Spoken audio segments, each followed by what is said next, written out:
Кудайдын чакырыгы 5-март.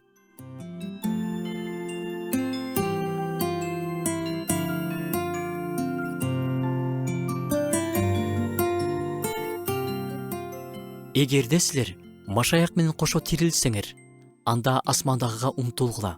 Анткени Машаяк Кудайдын оң жагында, асманда отурат. Жердеги жөнүндө эмес, асмандагы жөнүндө ойлонгула. Павлдын каттарынан. Тирүүбүздө түйшүктөр түгөнбөйт деп коебуз. Бул жакта дайыма кыла турган иштерибиз бар, чече турган маселелерибиз бар. Көп нерсе жөнүндө ойлонобуз, тынчсызданабыз, кайгыга батабыз. Ушинтип эле жашай берчүдөй сезилет.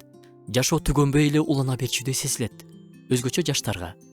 Бирок бул жактагынын баары убактылуу. Убактылууну эле ойлоп, жашап калышыбызды Кудай каалабайт.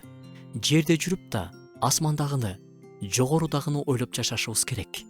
Жүрөктөрүбүздө дайыма түбөлүктүүлүк болсо, келечектеги асмандагы үйүбүз тууралуу ойлонуп жашасак, бардык баалуулуктар ордуна турат.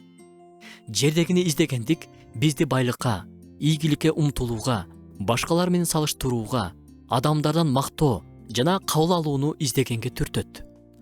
Асманды ойлоп жашасак, акча, байлык биздин кудайлар эмес, болгону курал болот. Кыйынчылыктарды убактылуу сыноо деп кабыл ала алабыз.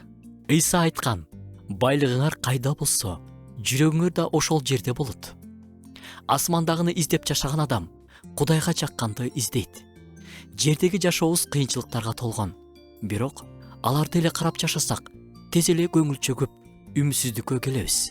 Мени Кудай даярдаган жай күтүп жатат деген ой менен жашасак, баарын көтөргөнгө да жеңил болот.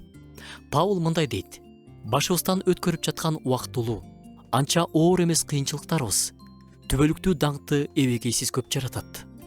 Анткени биз көрүнгөн нерсеге эмес, көрүнбөгөн нерсеге назар салабыз. Көрүнгөн нерсе убактылуу, көрүнбөгөн нерсе болсо түбөлүктүү. Асман падышачылыгын издеп жашайлы.